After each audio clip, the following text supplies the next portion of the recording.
So, hello, Deluxers. My name is Andy Hayes. You know me as the founder and creator of Plum Deluxe, and this is our first Facebook Live Ask Me Anything Q&A. We'd like to be doing more of these, so please tell your friends and tell us what you think, what you like, what you don't like. I believe today we are live in the group, so just a little members only happy hour sort of thing. It's 5 o'clock somewhere, I believe, in Mountain Time, because it's 4 o'clock here. For those of you on the East Coast, good evening. It's nice to have you. Um, it's always a good time to try something new, in my opinion. And so today we're going to try something new. So Facebook Live, here we are. Big thanks to Kieran, who is behind the, I would say camera, but it's actually an iPad because it's 2019 and this is like what drives the world, who set up this little set here that we have. Hi, friends. So thanks to Kieran for getting us all set up here. I'm having the pecan black tea, by the way, pork chip and pecan, staff favorite, in case you wondered. I like it with the honey dust. Just brings out the something about it. And then check these babies out. Macaroons. If you're in the group, you will see a lot of macaroon posts, and that is because we have a member of the community who makes them. Anne Hale. Her business is My Lexi Lou, and we'll put a note in the thread so people can check her out.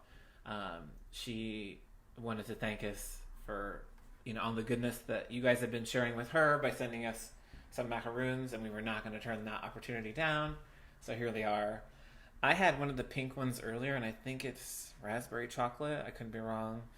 And then there's like Captain Crunch, and it's mysteriously walked off, so I don't know what that means. But there was a maple bacon somewhere, and that was the tasty idea right there.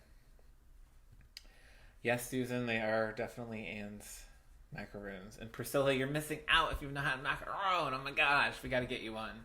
Come by the office in the next hour. I'll save you one. Or you'll have to talk to Anne. Sorry. So, guys, the way this is going to work, we had people pre-submit questions.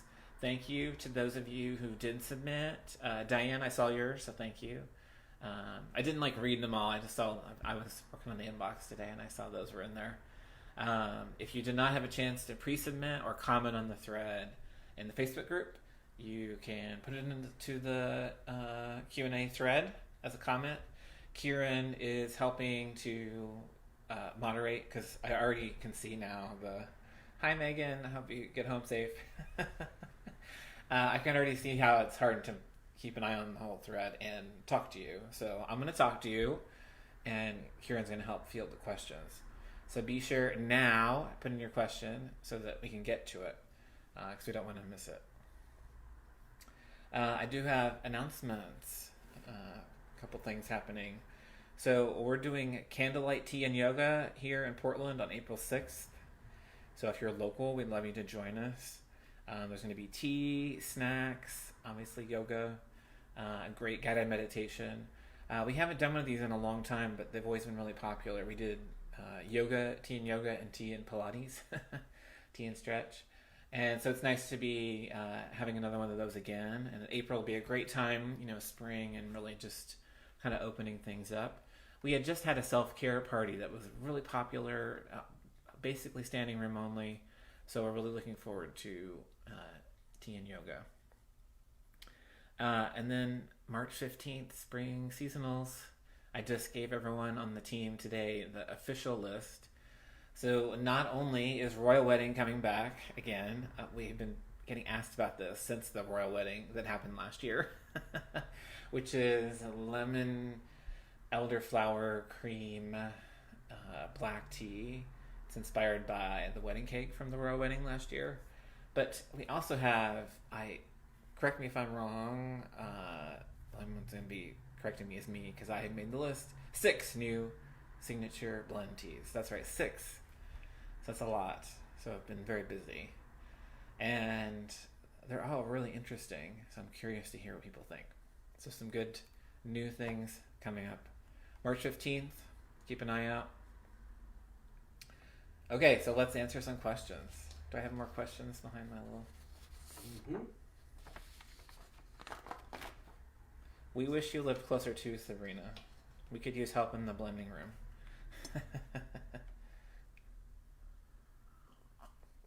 Hi, Tammy. I'm looking at all the people. No, Robin, you cannot steal the macaroons. The door is locked at all times. Let's see. Who else do we...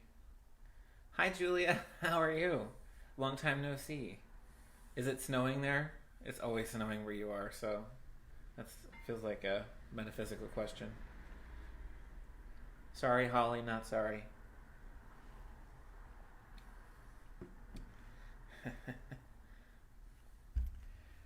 Oh yeah, you can't see the...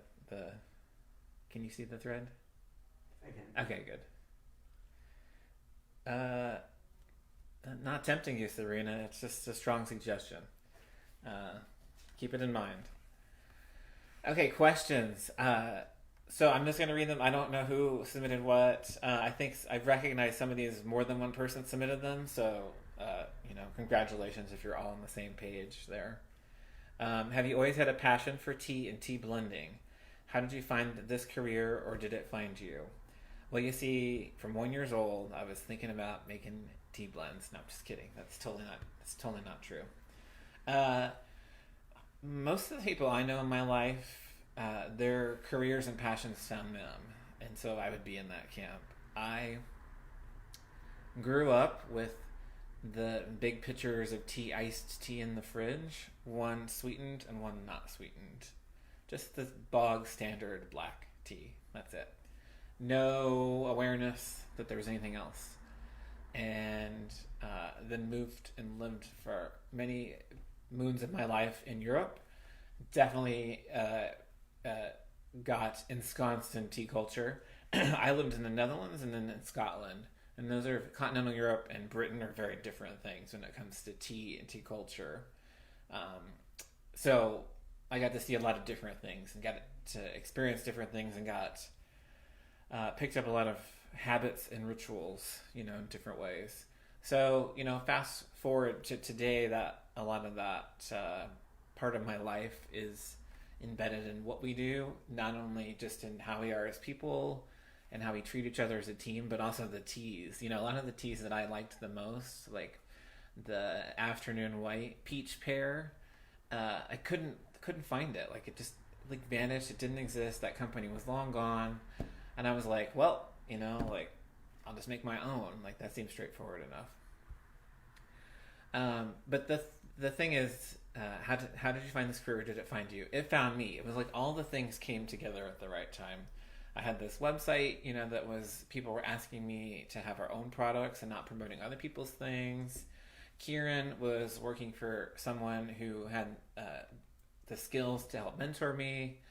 It just all kind of came together. So that's how it happened. It was tea found me, and I have to tell you, people in this industry, in this line of work, that's a pretty common answer. I hear that a lot. The second question: what does the blending room look like? Could we see some pictures?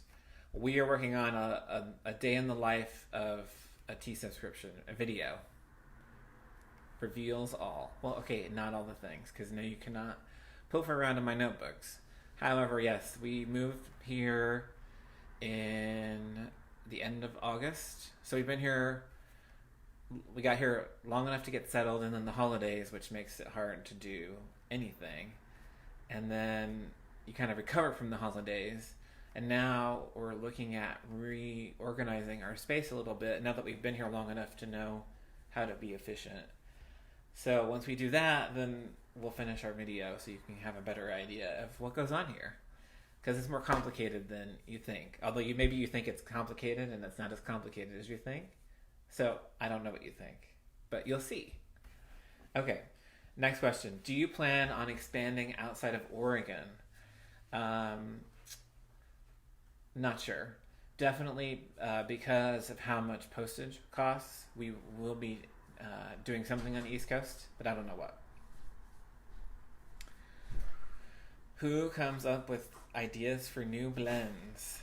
You? Question mark. A team? Question mark. Or do you have a Drayton?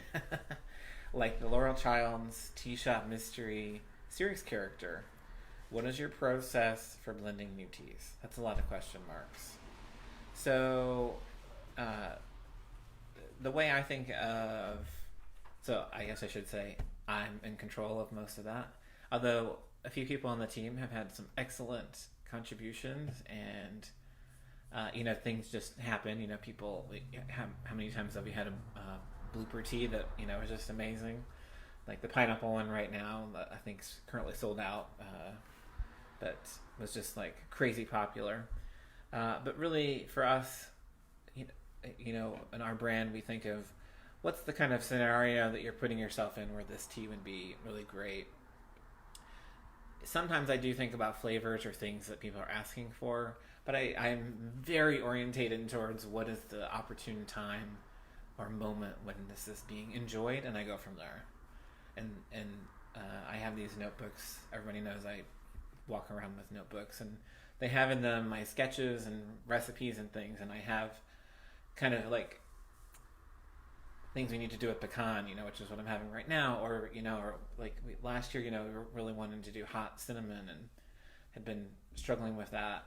So I just keep, because I always like to say one of my talents is seeing how all the pieces get connected, and so I keep good notes about the, moments in our lives on the regular that, a flavor could pair with, and then I have the flavors, and then I can kind of see how things come together. So I guess I'm Drayton in a way, if you want to put it that way. But then the process. So one of the important things about our little blending room here is that we have like as many different ingredients as possible to pull from, because then it makes the whole rest of the steps a lot easier. Otherwise, it's not dissimilar to making something in the kitchen. So I start with a recipe. It's just like making a cake, right? Pound of this, ounce of that, pinch of that, dash of that. Okay, if Megan is still listening, it's more precise than that. She's our lead tea maker. I write down the recipes, and the thing is, if you do this long enough, you start to get pretty good at guessing from the start. But you make your recipe, and then you make a sample, taste it a couple different ways, and you just keep iterating. So I would say, I don't know, maybe 70% of the time, I get it right on the first 1 to 3 tries, and I usually do 1 to 3 from the start. But then, you have to iterate. And I always say, and this is a great, kind of life lesson I've learned too, is if you get to like the 8th or 9th or 10th try and it's just not working, like it's a good time to take a break or rethink the whole thing, because you've got some kind of core component of the recipe wrong. So, hi Mandy, it's good to see you too. It's kind of like rainy, snowy here, Mandy. So, all right, let's see. What am I reading? This is a great one. Someone knows me who wrote this, maybe. I am reading the biography of George Lucas. Did you expect that, guys? Now, here's a funny story behind it. I think it was definitely a year ago-ish. Somebody who I really respect was raving about the Walt Disney biography. And I was like, that sounds really interesting. I don't really know a lot about him except all of his creations. And I read it, and it's long, and I loved it. It was so fascinating about all these things that happened to this guy. And so I was like, I actually like biographies, and I forgot that I like biographies. And so over New Year's Eve, I was on vacation for the weekend at the coast in a bookstore, George Lucas book, and I was like, oh, that's interesting. On sale, grabbed it, and so I just started reading that, and I love it. So I don't know what it is about biographies of creative people, but I just find them really interesting. So I don't know the author, but there's only one. It's the same person who wrote the biography for Jim Henson, I believe. So that's what I'm reading. A bit of an unusual. I normally would not have that answer, but there you go. Do you have tea testers other than you and your staff? And if so, how does one go about securing this honor? We do. If people submit suggestions to us and I end up working on that, I usually try to include them in that testing process, especially if I'm down to like, should it? I can't. I think I don't want to. I can't give away this example because it's the one launching on the 15th. But just say like pecan. Like I can't decide if it's two things of pecan or one thing of pecan. Is it too much or not enough? So it's always good to have a second opinion on those kind of things, especially since I'm very standardized in terms of how I test the teas. The temperatures, the time, the water. I only use mugs that are white or clear. I'm like really pedantic about these things.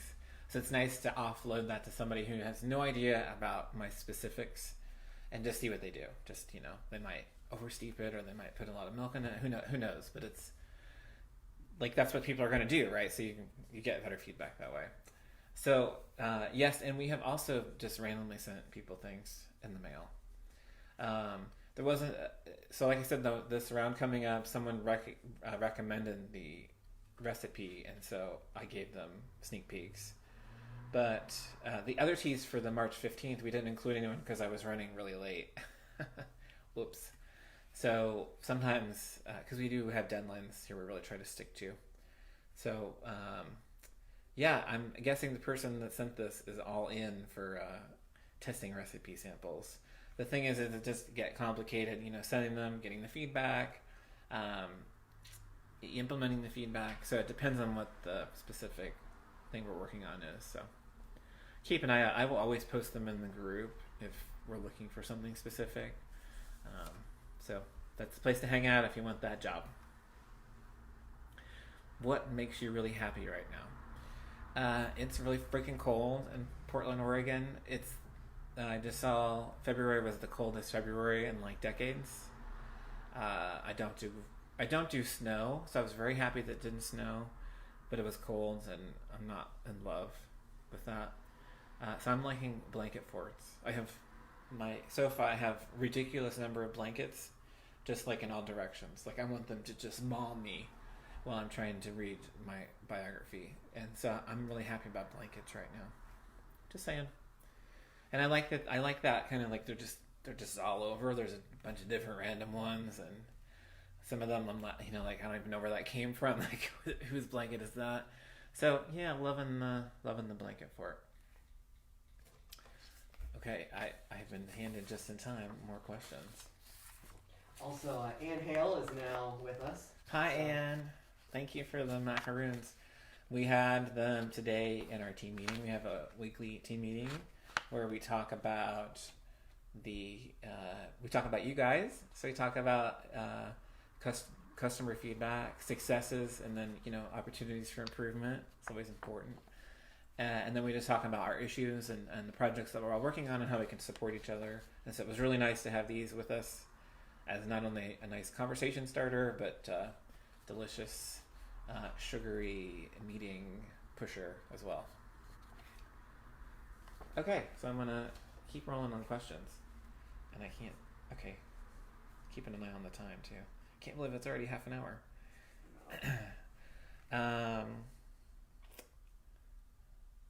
Hi, Brenda. Hi, Nisa. It's so nice to see so many familiar faces, you guys. Hi, Heidi. How are you? Oh, yeah, I have a comment about Heidi's questions, so make sure you get hers. Okay, so how many people work on the PD team? Andy, visionary genius and owner. Kieran, blog, social media events. Elora, a blending helper. Megan, production manager. Hi, Megan. If you're still here. Megan's awesome. Megan is awesome. Jamie, also awesome. Also just left. Team maker. Oh God, who am I forgetting? Michelle, human resources. Just a contractor. We also have Scott now. Hi, Scott. If you're tuning in, helping with Google. And then also Alora does blogs too. And then we have JC and Krista who do the recipes that you guys see on the blogs, especially Krista. Krista, if you're here, we love you. We miss you. We wish you were closer. Krista has written for us, I don't know, 2007, 8, so long. Like 10 years at least. It's been a long time. She's just part of the family. And just all those beautiful pictures and the drooling, icing and all the things. It just wouldn't be the same without her. So even though she's really far away and is just a writer, she's a real important part too. So I didn't count. That's a lot of different moving parts. 7, 8. And then we have a new customer service person coming on board. So that's 9 maybe. Depends on how you count. Do you count contractors or part-time? And if they're only like 2 days a week, do you still count them? So it's growing. It's growing. Yeah, it's crazy. So thank you to people who are listening, because we couldn't give those people jobs without you guys. So thank you. What parts of website perks and features of Plum Deluxe do you think are most underutilized? That's interesting. Well, I would say, especially for people who have a subscription or just in the group, the people who take part in the swaps, it's pretty small, actually, just, percentage-wise. And I just know that so many people have found real friendships and, just kinship in those projects. I don't know what else you would call them. So that's one thing. And then I think a lot of nobody here, I would say, because you guys are like all on top of it. I recognize the names, but a lot of people don't use their free shipping either. They kind of say, "Oh, I'd really like to try that, but I just want the one thing and I have to pay shipping." And it's like, "Oh, you get that covered with your subscription." And I know that's like the big thing about the subscription, but some people they just don't even think about it. And what I like about that is, the subscription tea gets you trying something new, thinking out of the box, conversation starter, and then you can have like an old favorite, something go-to, something that you picked. And I think it's nice to have that balance. So I would say those are the 2 things. Any plans for teas with licorice root? It's sitting on my desk. Still working on it. I'm really particular. I'm sorry. It's taking me a long time. But it'll be worth it, I promise. But there's, I think, at least 2 different things on my desk. I can see people, Kieran, like they're in their mind trying to turn the camera towards my desk. Like, what's on the desk? You can't go there. Even I can't find things on my desk. How long is strawberry cream available? Until people stop buying it. So it's good. You can buy it as long as you want. I'm glad that everyone's really liking that one. That was, I don't know, it was wasn't an accident, but it was also kind of like, oh, like, this is really good. It wasn't, kind of ended up in a place I didn't expect to end up. It's one of those things. Do you grow your own ingredients? Not yet. Really want to work on that. I especially would like acreage here in Oregon, where a lot of things grow, by the way, to grow some things that are a little hard to get commercially. But no, we just don't have the capacity and the money for the investment to grow everything ourselves, because we just go through it so fast. Like, for example, there are plantations in Oregon that grow tea, and we go through more tea in a month than they make for the whole season. So it's just not even a thing. But we do buy as much as possible from right here, Northern California, Oregon, and Washington. So flowers, some herbs, things all hang out here, and so why not just get them from people who are down the road, right? It makes a lot of sense. But no, we really want to do growing our own stuff. One thing at a time. All right. How much tea do you sell in an average month?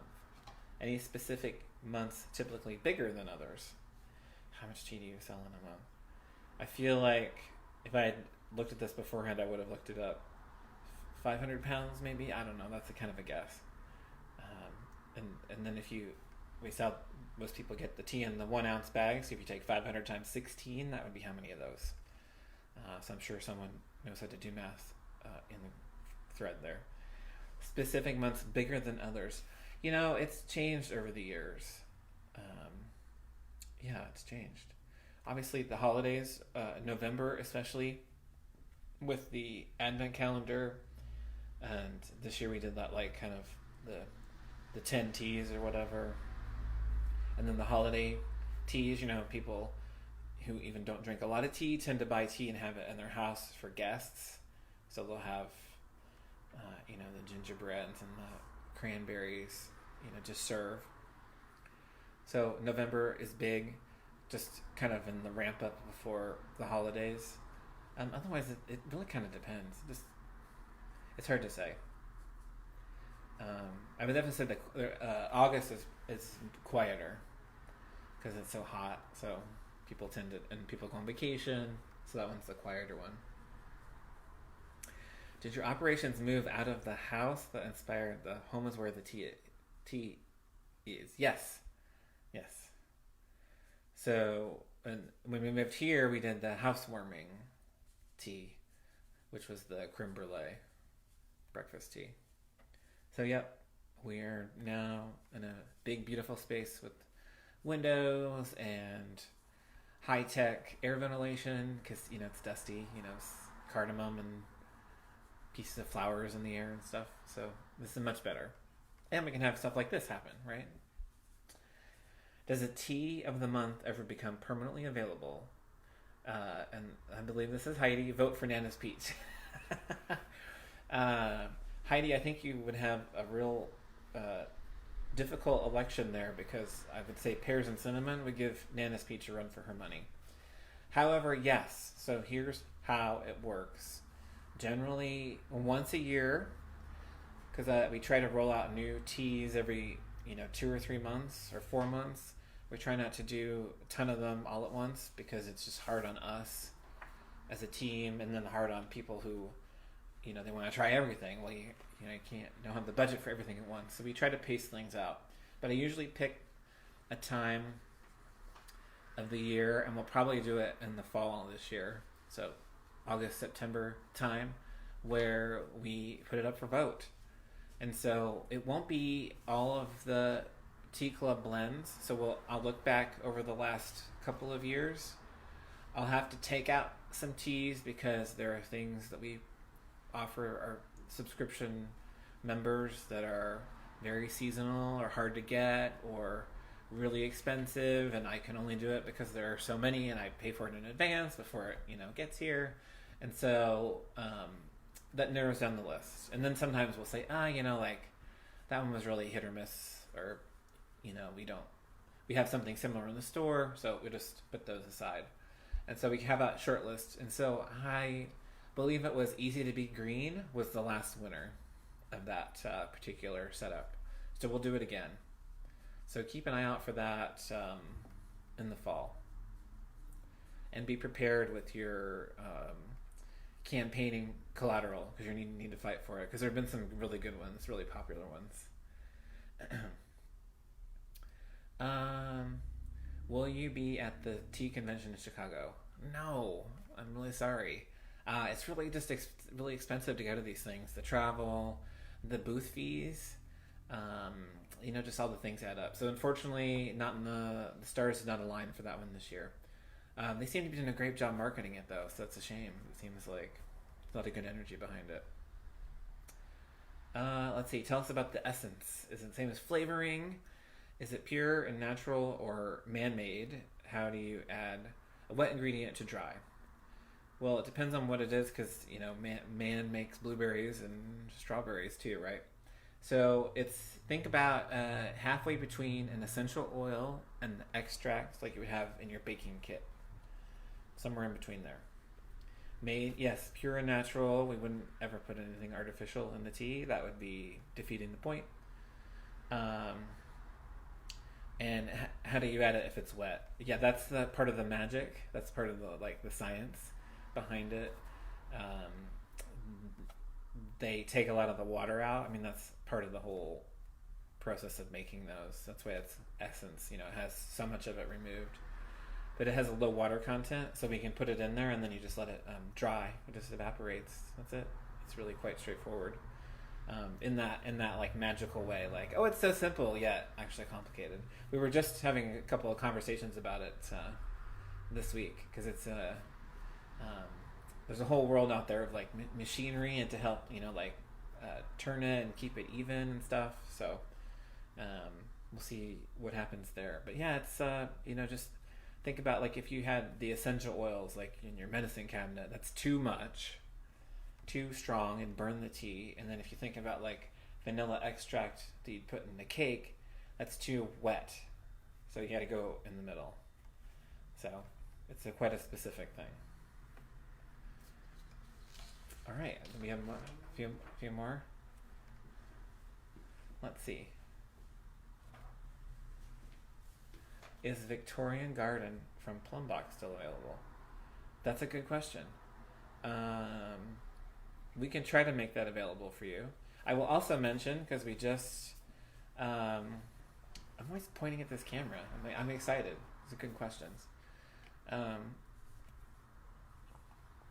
We also just finished a lot of the prep for the British box, and I saw that there are, I don't know, like 10, 15 of them left, which I thought, I think it was down to less than that, and then we realized that it was off. We counted everything to make sure. So if you haven't got the British box, I used to live in Britain, so I'm pretty good with the picks on this one. And so if you haven't gotten one of those, grab it. But yes, we will try to do the Victorian.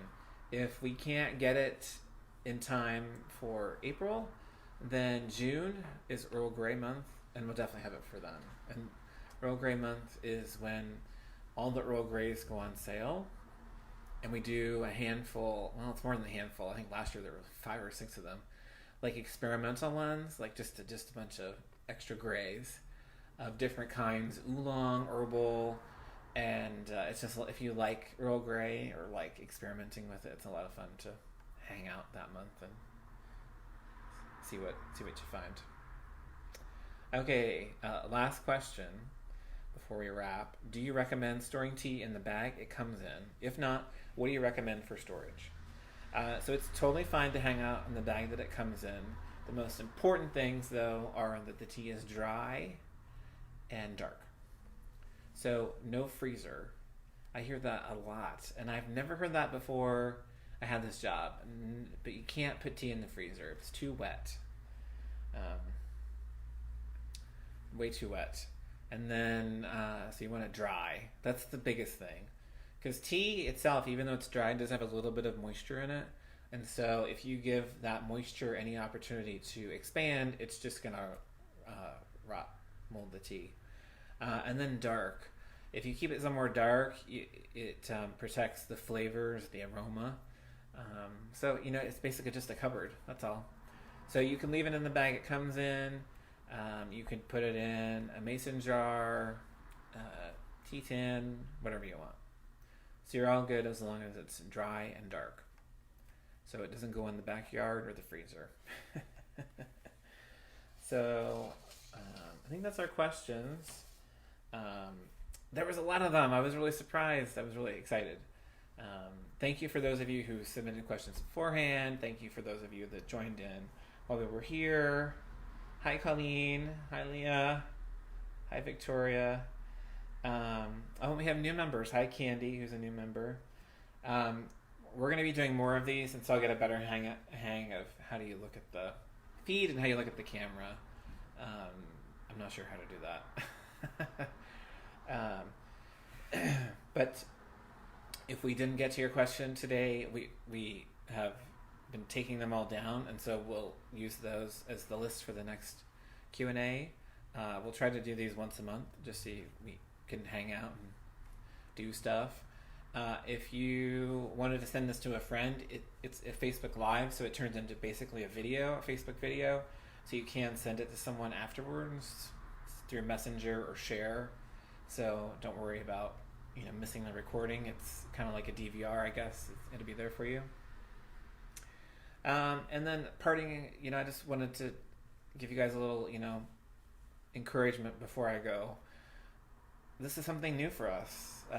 Maybe it was a waste of time. Maybe it'll be the next big thing. The thing is, if we don't do it, you don't know. And so it's really important in your life to do things that are new. Things that you think like, that might be terrible. Or it might not. You never know. And you don't have to do everything new every day all the time, because that's just a recipe for overwhelm. But try to remember, at least once a week to, put your mindset towards trying something new. That could be changing up your recipe routine. That could be going for a walk and going on a new route.